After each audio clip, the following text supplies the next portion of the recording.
खाली कोशिश करते हैं आप, मतलब कुछ कर नहीं रहे हैं, बस कोशिश कर रहे हैं, मतलब कोई विजन नहीं है आपका।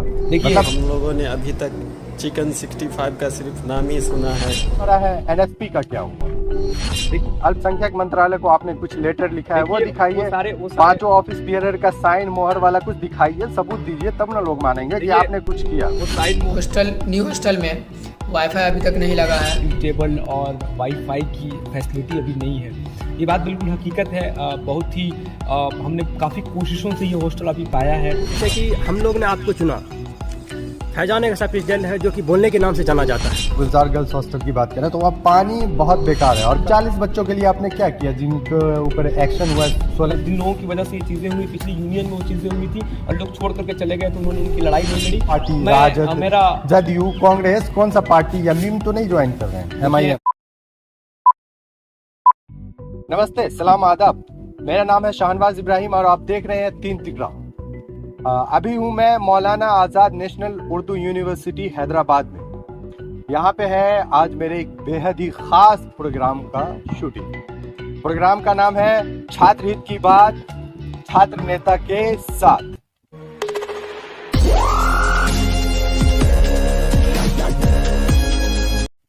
आज हमारे साथ हैं मौलाना आज़ाद नेशनल उर्दू यूनिवर्सिटी के स्टूडेंट यूनियन के प्रेसिडेंट मोहम्मद फैजान साहब।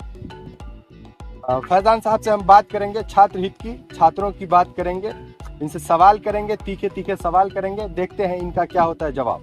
बहुत बहुत शुक्रिया फैजान साहब कि आपने हमें अपना समय दिया। सबसे पहले मैं आपका शुक्रिया अदा करता हूं कि आपने अपने इस बेहद ख़ास प्रोग्राम में मुझे मदऊ किया, आमंत्रित किया। बहुत शुक्रिया आपका इस प्रोग्राम में मुझे आमंत्रित करने के लिए।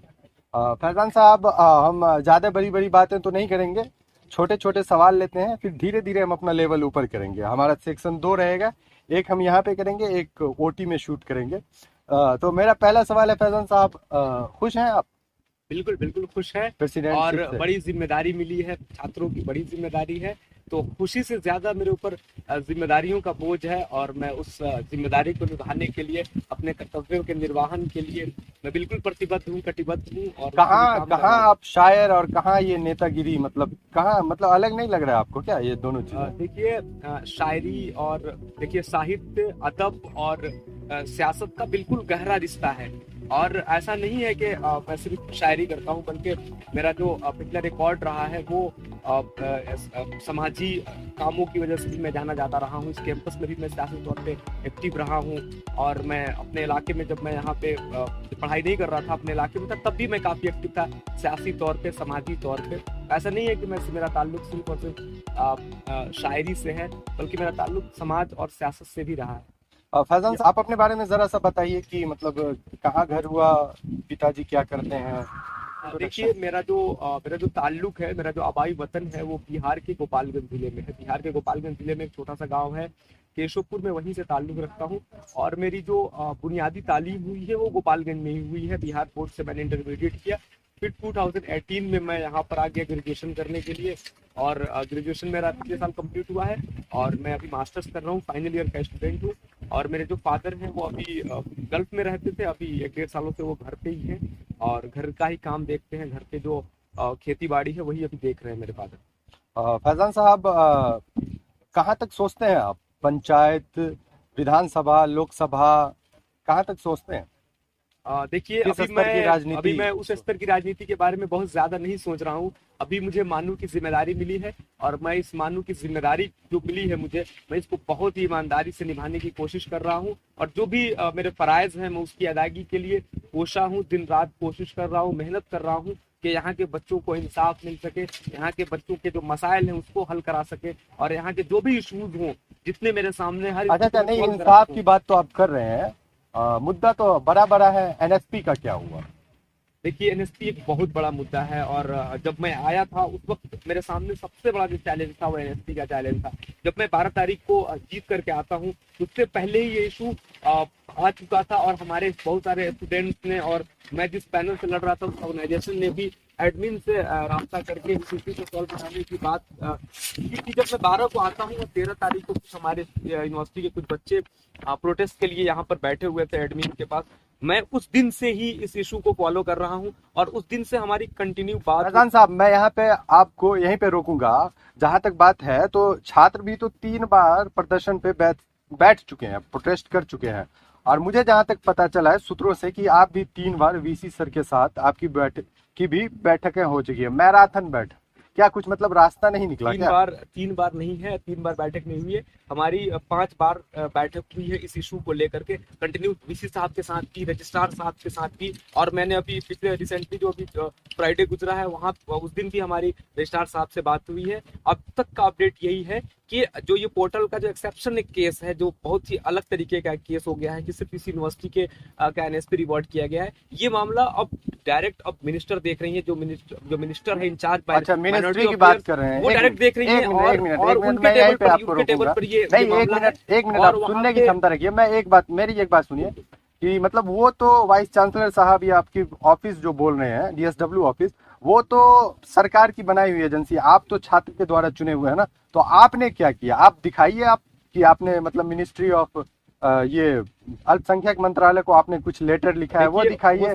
5 ऑफिस बियरर का साइन मोहर वाला कुछ दिखाइए, सबूत दीजिए, तब ना लोग मानेंगे कि आपने कुछ किया। वो साइन मोहर के लेटर्स की जहां तक बात, वो सारे लेटर्स हमारे पास रखे हुए हैं, वो सारे लेटर्स तो हम पब्लिक करेंगे। और सिर्फ वो लेटर्स की बात नहीं, हमने लेटर्स लिखवाया है, हमने बड़े बड़े लीडर्स से भी लेटर्स लिखवाया है, मिनिस्ट्री ऑफ माइनॉरिटी अफेयर्स को, वो सारे लेटर्स हैं हमारे पास। तो देख रहे हैं आप, वो लेटर आप दीजिएगा, आपको दूंगा मैं, और आप अपने साथ अटैच कल मैं वीडियो एडिट करूंगा। अगर वीडियो में वो लेटर नहीं लगा हुआ है तो इसका मतलब ये नहीं दिया हमको लेटर। ओके, एडिट कल मैं करूंगा इस वीडियो को, तो आज शाम तक इनका मिल जाना चाहिए मुझे। खैर, अब मैंने तो सुना है कि जेएनयू, जामिया या फिर एएमयू के जो छात्र संघ के नेता हैं, वो वाइस चांसलर का वो मतलब एक थोड़ा सा वो एक पुल की तरह उनको मानते हैं, बाकी उनकी सारी बातचीत जो है direct ministry minority office ministry से बात होती है सीधी। तो इसलिए मैंने आपसे कहा कि मतलब आपका क्या है, आपने वैसा दिया है मोहर वगैरह करके? सारी चीजें हम आपको देंगे, पब्लिश करेंगे, सारी चीजें आपको प्रोवाइड की जाएंगी। तो उम्मीद और है मैं बिल्कुल पूरी उम्मीद हूँ कि हमारा जो एनएसपी है और वो आएगा, और हम इसके लिए जो लड़ाई लड़ रहे हैं, हमारी लड़ाई बहुत ईमानदारी से लड़ाई लड़ रहे हैं, और हमें पूरी उम्मीद है कि हम वो अपना हक लेकर रहेंगे। जब मैंने छात्रों से कहा कि मैं मानू स्टूडेंट यूनियन के प्रेसिडेंट का इंटरव्यू लूंगा, तो उनके भी कई सवाल थे। फैजान साहब, मैं उनका सवाल एक एक करके आपको दिखाता हूँ, आप उसका जवाब दीजिएगा, शॉर्ट में दीजिएगा। ये रहा उनका पहला सवाल। अस्सलामु अलैकुम प्रेसिडेंट साहब, मेरा सवाल आपसे ये है कि हम लोगों ने अभी तक चिकन 65 का सिर्फ नाम ही सुना है, वो क्या होता है? देखिए, चिकन 65 वाकई बहुत ही डिलीशियस डिश है, और मतलब चिकन 65 मैं जब 2018 से मैं इस कैंपस में हूँ, तो बुध के दिन चिकन 65 बॉयज हॉस्टल में प्रोवाइड किया जाता था। उस दिन बच्चे बहुत ही मन से डिनर करते थे। इसको बंद कर दिया गया, रीजन जो भी हो। हमारी पूरी कोशिश है कि वो आए, लेकिन क्योंकि इसमें कॉस्ट भी ज्यादा है, तो हमें दोनों साइड देखना है कि बच्चों को अफोर्डेबल खाना भी मिले मेस में, और अच्छा डिश भी मिले, उनको अच्छी चीजें मिले। तो हम इस पे काम कर रहे हैं, हमने काफी वर्कआउट किया है। पिछले हफ्ते ही हमने इस पे काफी डिस्कशन किया है मेस स्टाफ के साथ कि किस तरीके से हम इसको पॉसिबल बना सकते हैं। तो हम इस पे काम कर रहे हैं, इंशाल्लाह कुछ अच्छे की उम्मीद है बहुत जल्दी। चिकन 65 की बात हो गई, अब हम लेते हैं एक छोटा सा ब्रेक के बाद मेरा लोकेशन होगा कुछ दूसरा, तब तक इंतजार कीजिएगा।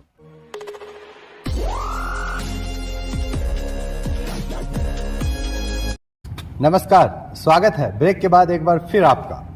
पहला सवाल मैं अपने दोस्तों का लूंगा जिन्होंने मुझे सवाल भेजा है प्रेसिडेंट साहब से करने के लिए। प्रेसिडेंट साहब, ये रहा उनका सवाल। प्रेसिडेंट साहब, न्यू हॉस्टल में वाईफाई अभी तक नहीं लगा है, हम लोग को बहुत दिक्कत हो रहा है, और स्टडी के लिए स्टडी टेबल, चेयर वगैरह सब नहीं है। बहुत अच्छा सवाल है भाई का कि जो नया एक्सटेंशन हमारा जो अभी जस्ट खुला है, उसमें स्टडी टेबल और वाईफाई की फैसिलिटी अभी नहीं है। ये बात बिल्कुल हकीकत है। बहुत ही हमने काफ़ी कोशिशों से ये हॉस्टल अभी पाया है, और ये हॉस्टल बनके तैयार था, लेकिन कुछ अड़चनें आ रही थी, तो हमें जल्दी से जल्दी बच्चों को इसमें शिफ्ट कराना था कि जैसे भी बच्चे हमारे आ जाए, जो लोग बाहर रह रहे हैं। कुछ चीज़ों की कमी है, वो सारी चीज़ें हो रही हैं। चेयर्स का काम चल रहा है उसके नीचे ही, और बाकी चीज़ें भी बहुत जल्दी इंस्टॉल हो जाएगी वहाँ पे। जो भी कमियाँ हैं वहाँ पे, वाईफाई है या फिर और भी जो दीगर चीज़ें हैं, वो सब चीज़ें बहुत जल्दी वहाँ पे लगने जा रही हैं। प्रेसिडेंट साहब, दूसरा एक सवाल है, जैसे कि हम लोग ने आपको चुना, फैजान एक ऐसा प्रेसिडेंट है जो कि बोलने के नाम से जाना जाता है, तो मेरा सवाल ये है कि हमारे बहुत सारे बहनें जो हैं बाहर पे रहते हैं, जो आने जाने में बहुत मुश्किल का सामना करना पड़ता है, और एक लड़कियों के लिए बाहर में रहना ये बहुत बहुत बड़ा मुश्किल है। तो आप उसके लिए कौन सा सख्त कदम उठाने वाले हैं या क्या कदम उठाए, उनके बारे में आप मुझे बताइए। पहली बात कि हमने एक नया गर्ल्स हॉस्टल की डिमांड रखी है वाइस चांसलर साहब से कि एक नया गर्ल्स हॉस्टल बनाया जाए हमारी बहनों के लिए, क्योंकि ये जो यूनिवर्सिटी बनाई गई थी तो इस यूनिवर्सिटी के मैंडेट में ये चीज़ शामिल है कि ये वुमेन्स एजुकेशन को फ़रोग देगा, उनके बढ़ावा देने के लिए काम करेगा। लेकिन हमारे कुछ बहनें जो बाहर रह रही हैं, बहुत कम तादाद है, उनके लिए एक नए हॉस्टल की हमने बात की है। फ़िलहाल जो लोग बाहर रह रही हैं, बस की फैसिलिटी शुरू हो रही है, फिर से नई बस हमारी आई है और उससे वो आना जाना करेंगी। लेकिन हमारी पूरी कोशिश है कि बहुत जल्द से जल्द वो हॉस्टल बने गर्ल्स के लिए, ताकि हमारी कोई भी बहन बाहर नहीं रहे। जैसे कि पहले हर लड़की को हॉस्टल मिल जाता था, अब थोड़ी सी प्रॉब्लम आई है, लेकिन उसमें अच्छी बात यह है कि एक बड़ी तादाद लड़कियों की हमारे यहाँ पढ़ने के लिए आ रही है और वुमेन एजुकेशन को हम फ़रोग दे पा रहे हैं इस यूनिवर्सिटी के ज़रिए से। उसमें जो भी सपोर्टिव चीज़ें हैं, हॉस्टल एक सपोर्टिव चीज़ है, उसमें हम इसके लिए कोशिश कर रहे हैं। बहुत जल्दी इंशाल्लाह हमें उसमें भी रिजल्ट मिलेगा। फैजान साहब, जो गर्ल्स हॉस्टल पहले ही बना हुआ है, गुलजार गर्ल्स हॉस्टल की बात करें तो वहाँ पानी बहुत बेकार है और कभी कभी तो आती ही नहीं है। पानी की सुविधा वहाँ खराब है, मतलब मैंने जैसा कि सुना है पानी दोपहर के बाद खत्म हो जाती है। अब लड़कियाँ नहीं नहा रही हैं, परेशान है कई दिनों से, उसका क्या कीजिएगा आप? देखिए, पानी के बारे में अब तक जो मेरे पास खबर आई है कि वहाँ पे पानी की क्वालिटी को लेकर के कुछ मसला था।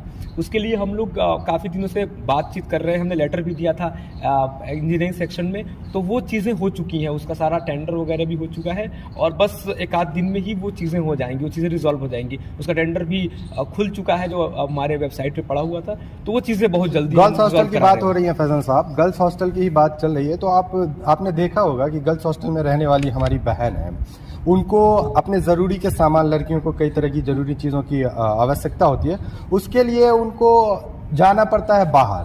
तो ऐसा क्या कुछ ऐसी मतलब सुविधा या ऐसा कुछ आपके दिमाग में है जो मतलब उनके लिए ऐसा शॉपिंग कॉम्प्लेक्स यहाँ खुल जाए कि उनके ज़रूरत की चीज़ यहाँ मुहैया हो जाए, वैसा कुछ आप सोचे हैं या बात हुई है वाइस चांसलर से? ये बात बिल्कुल सही है कि उनको बाहर जाना पड़ता है। देखिए, गर्ल्स के लिए स्पेशली एक शॉप अंदर है, लेकिन वो शॉप फंक्शनल नहीं है, तो हमारी कोशिश है कि उसको भी फंक्शनल करा दिया जाए। अगर वो फंक्शनल हो जाएगा, और कोशिश हम कर रहे हैं कि वो जल्द से जल्द फंक्शनल हो जाए, अगर वो फंक्शनल हो जाएगा तो बहनों को बहुत दिक्कत नहीं होगी। वहीं पे गर्ल्स हॉस्टल के अंदर ही वो अपनी कुछ ज़रूरियात जो हैं उसको वो पूरा कर सकती है।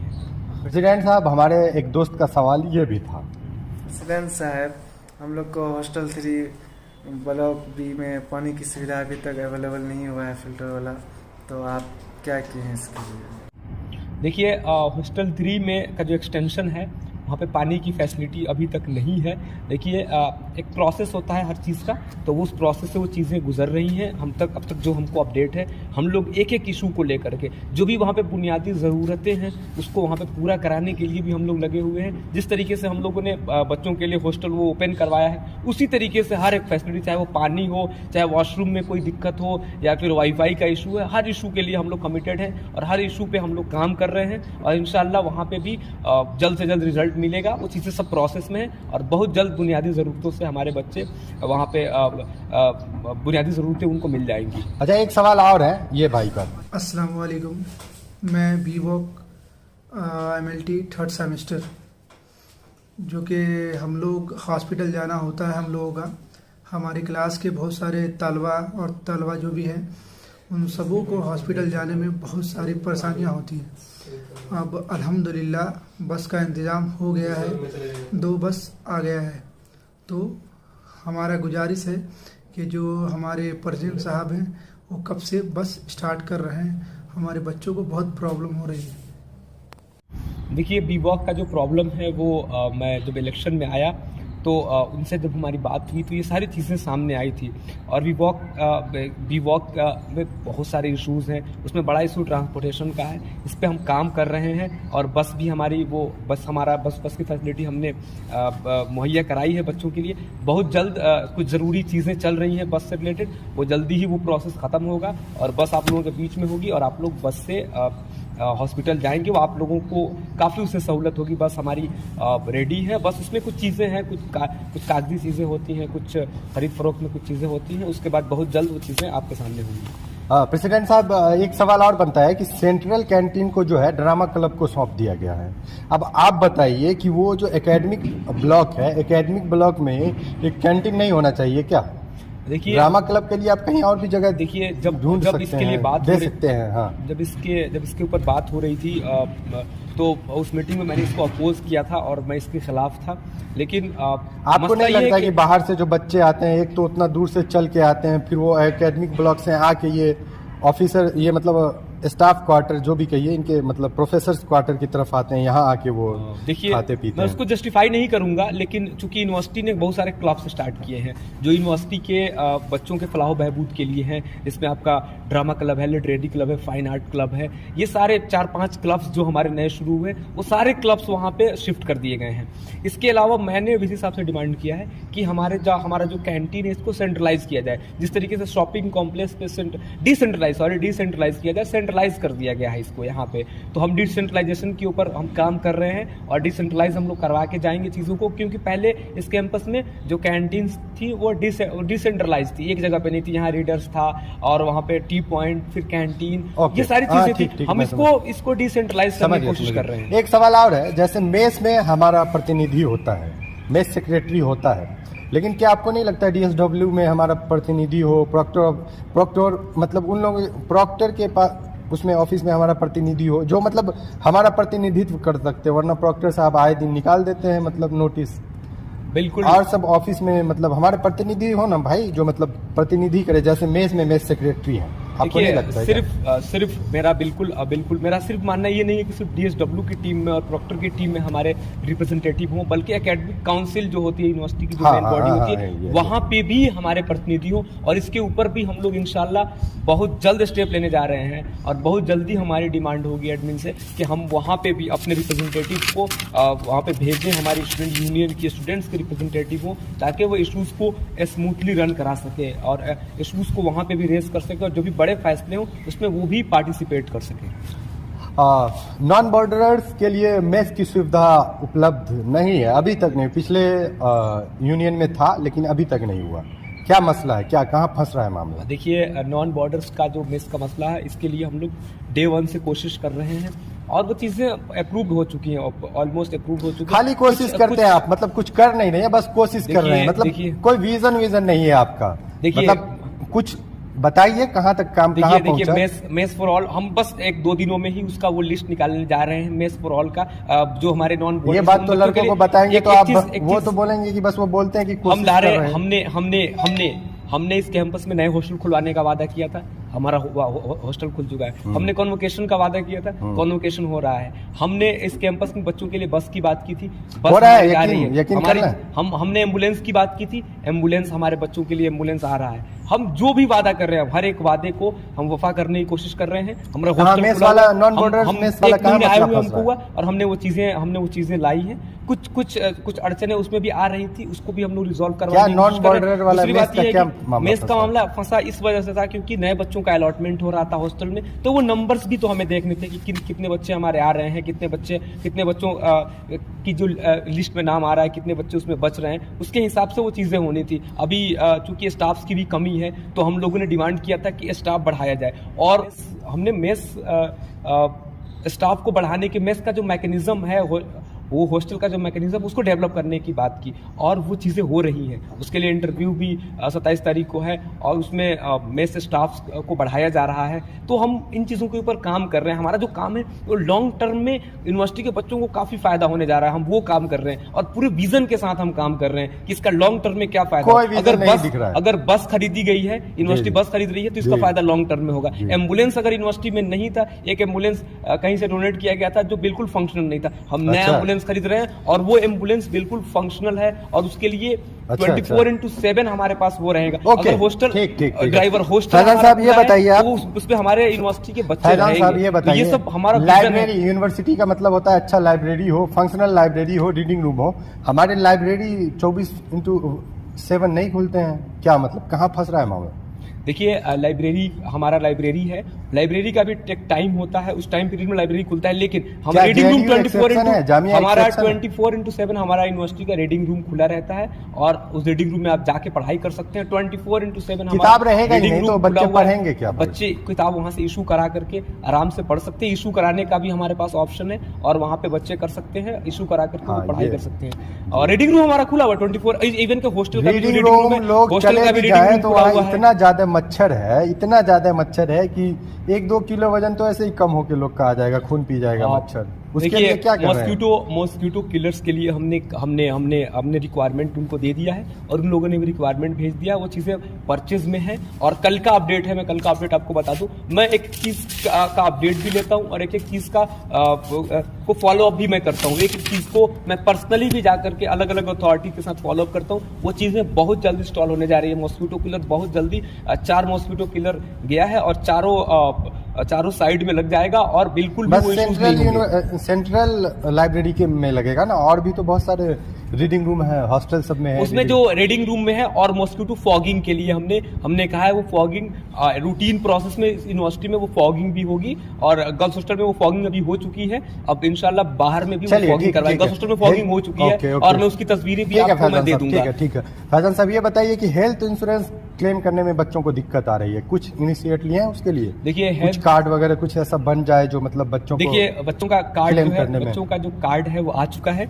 बच्चों का कार्ड बन चुका है, जो ई कार्ड है वो रेडी हो चुका है, सारे बच्चों को ई कार्ड मिल जाएगा। दूसरा काम हमने ये किया है कि हमारी जब हेल्थ कमेटी की मीटिंग हुई थी तो उसमें हमने एश्योर कराया है कि अब एडमिशन लेने के 1 महीने के अंदर में एक बच्चे को हेल्थ कार्ड मिल जाएगा। हमने ये एश्योर कराया और ये हमारा अचीवमेंट है। ये अचीवमेंट है कि अब 1 महीने के अंदर में एक बच्चे को हेल्थ इंश्योरेंस कार्ड मिल जाएगा। इससे पहले जो फैजान साहब, बहुत ही विवादित सवाल है, मतलब इससे विवादित सवाल, ये आखिरी सवाल भी शायद हो सकता है और विवादित सवाल है। 39 बच्चों के लिए आपने क्या किया जिनके ऊपर एक्शन हुआ है? 16 बच्चों को 3 साल के लिए वो कर दिया गया, प्रतिबंधित कर दिया, बाकी बच्चों से अपोलोजाइज लेटर लिखाया गया, उसके लिए आप क्या किए? देखिए वो 40 बच्चों का जो इशू है उसके ऊपर भी मैं खुल के बता रहा हूँ, उन बच्चों के से रिलेटेड हमने बहुत ज़्यादा बात नहीं की है क्योंकि हमारे पास इतने मसाइल हैं और उन मसाइल को हम अभी एड्रेस कर रहे हैं। लेकिन वो 40 बच्चे भी हमारे हैं और उनके लिए भी हम लोग काम करेंगे। अभी जो ये सब मसाइल हैं वो हल हो जाएं, इसके ऊपर हम बहुत मजबूती के साथ काम करने जा रहे हैं कि इस तरीके की चीज़ें फ्यूचर में नहीं हो और जो चीज़ें हुई हैं उन बच्चों के साथ इंसाफ हो और उन बच्चों को भी इंसाफ मिले जिनके इशू हुआ है। हम उसके ऊपर भी काम करेंगे, बिल्कुल हम वादा करते हैं कि उन बच्चों के ऊपर भी काम करेंगे। वो बच्चे हमारे हैं और उनके लिए हम बिल्कुल काम करेंगे। लेकिन जिन लोगों ने उन बच्चों को फंसाया है वो भी शेमफुल है। जिन लोगों की वजह से ये चीजें हुई, पिछली यूनियन में वो चीजें हुई थी और लोग छोड़ करके चले गए तो उन्होंने उनकी लड़ाई नहीं लड़ी। वो लड़ाई हम लड़ेंगे, पूरा वादा आपसे करते हैं कि वो लड़ाई हम लड़ेंगे। फैजान साहब चलिए ठीक है, आप लड़ाई लड़ेंगे इतना वो हमें यकीन है। चलिए फैजान साहब ये बताइए कि मतलब कहाँ तक सोचते हैं, गांव, विधानसभा, लोकसभा, कहाँ तक सोचते हैं? अभी मैं बहुत ज्यादा नहीं सोच रहा हूँ, अभी मैं बस मानू के बारे में सोच रहा हूँ, मानू के बच्चों के बारे में सोच रहा हूँ, यहाँ के इश्यूज के बारे में सोच रहा हूँ, छात्र ही तो आगे जाके देश का इसके बारे में सोच रहा हूँ। छात्र ही देश का प्रतिनिधित्व करेंगे, यानी कि मतलब आपका कोई विजन नहीं है, मानू ही मानू है, उससे ऊपर नहीं जाना है। मानू के लिए आप ऊपर जाके वहां से आप कानून बनाइए, एक्ट पास करवाइए, तो कुछ तो सोचे होंगे ना, कौन सा पार्टी, राजद, जदयू, कांग्रेस, कौन सा पार्टी या मीम तो नहीं ज्वाइन कर रहे हैं? MIM ऐसा किसी पॉलिटिकल पार्टीज के नाम है किसी के कांटेक्ट में हूं और ना ही मैं किसी पार्टी का मेंबर हूं। लेकिन मान के चलिए तेजस्वी यादव आपको भेज दें कि मतलब फैजान साहब आइए, अगले विधानसभा इलेक्शन में आपको हम टिकट देंगे। देखिए मेरे लिए सियासत का मतलब कोई एक पार्टिकुलर पार्टी नहीं है। मेरे लिए पॉलिटिक्स का मतलब है नजरिया, और मैं सोशल जस्टिस के नजरिए को फॉलो करता हूं, जो समाजी इंसाफ का नजरिया है, जो सामाजिक न्याय का नजरिया है, मैं उस नजरिए में बिलीव करता हूं। फ्यूचर अगर मैं पॉलिटिक्स में जाऊंगा तो मैं उस नजरिए के साथ जाऊंगा जो नजरिया समाज में समाजी इंसाफ की बात। मानू तो मुसलमानों के प्रतिनिधित्व से आप चल गए, मुसलमान जान के वोट दे दिया, लेकिन सेकुलर राजनीति पे भी कुछ सोचते हैं, लेफ्ट राइट या सेंटर? सामाजिक न्याय की जो राजनीति है, जो सोशल जस्टिस की राजनीति है, वो सेकुलर सियासत है और उसमें समाज का वो तबका, समाज का वो लोग तो ये कहेंगे कि मौलाना आजाद नेशनल ऊपर लेने की बात, मुसलमानों की यूनिवर्सिटी है, वहां से ये आया है, इसको क्यों डेमोट? ऐसा बिल्कुल नहीं है। मौलाना आजाद नेशनल उर्दू यूनिवर्सिटी सिर्फ मुसलमानों की यूनिवर्सिटी नहीं है, ये उर्दू यूनिवर्सिटी है, ये हिंदुस्तान की पहचान है, उर्दू हिंदुस्तान की पहचान है। उर्दू तहजीब की ज़ुबान है और यहाँ पे डाइवर्सिटी है। हिंदुस्तान के मुख्तलिफ रियासतों के लोग हैं और यहाँ पे भी बहुत सारे मज़ाहिब के लोग हैं, बहुत सारे तबकात के लोग यहाँ पे भी हैं और उन सारे लोगों ने मुझे मैंडेट दिया है, मैं उनके मैंडेट से बना हूँ। यहाँ पे कश्मीर के लोग भी हैं, केरला के लोग भी हैं, गुजरात और आसाम के लोग भी हैं, तो पूरा हिंदुस्तान है यहाँ पे और पूरे हिंदुस्तान ने मुझे सपोर्ट किया है और मैं हिंदुस्तान की बात कर रहा हूँ। चलिए एक आखिरी सवाल है, बी वॉक वालों के लिए लैब नहीं है, क्या उसके लिए आप क्या कर रहे हैं? देखिए, वी वॉक के लिए लैब नहीं है, हमने इसकी डिमांड रखी है और चूंकि उनके यहाँ उनका जो उनके पास साथ जो असल प्रॉब्लम है वो प्रॉब्लम ये है कि उनके लिए फुल फ्लेज उनका डिपार्टमेंट नहीं है, तो मैं उनके डिपार्टमेंट के लिए भी कोशिश कर रहा हूँ कि उनके लिए एक डिपार्टमेंट हो जाए। प्रेसिडेंट साहब, मैं आज आपसे ये सवाल करना चाह रहा हूँ कि जब हमारी सरकार 18+ के आदमी को वोट देने का अधिकार है, तो इस यूनिवर्सिटी में जब सारे डिपार्टमेंट के स्टूडेंट वोट दे सकते हैं, तो जब पॉलिटेक्निक में लेटरल एंट्री अलाउ है तो उनका तो एज ऐसे 18+ हो जाता है, तो उनको वोट देने का अधिकार क्यों नहीं है हमारे इस यूनिवर्सिटी में? देखिए, चाहे वो पॉलिटेक्निक हो या फिर डीएलएड हो, ये जो कोर्सेज होते हैं वो इक्विवेलेंट होते हैं, 12 के इक्विवेलेंट ये कोर्सेज होते हैं, तो उनका अपना इसी मेंबर होता है जो रिप्रेजेंट करता है। वोट देने का हक उनको भी है, वो भी वोट करते हैं, अपने एग्जीक्यूटिव कमेटी मेंबर को वोट करते हैं और उनका जो एग्जीक्यूटिव कमेटी मेंबर होता है, इसी मेंबर जो होता है वो उनके डिपार्टमेंट को और उनको रिप्रेजेंट करता है यूनियन में। तो ऐसा नहीं है कि उनको वोट देने का हक नहीं है। फैजान साहब, अब आप कैमरा देख के जरा बोल दीजिए 3 तिकड़ा को लाइक एंड सब्सक्राइब। और मैं सभी लोगों से ये अपील करता हूँ, सभी लोगों से रिक्वेस्ट करता हूँ, बहुत हम्बली रिक्वेस्ट करता हूँ कि आप 3 तिकड़ा चैनल को लाइक करें, सब्सक्राइब करें और बेल आइकन को क्लिक करें। चलिए, और ये ओके, शुक्रिया, धन्यवाद।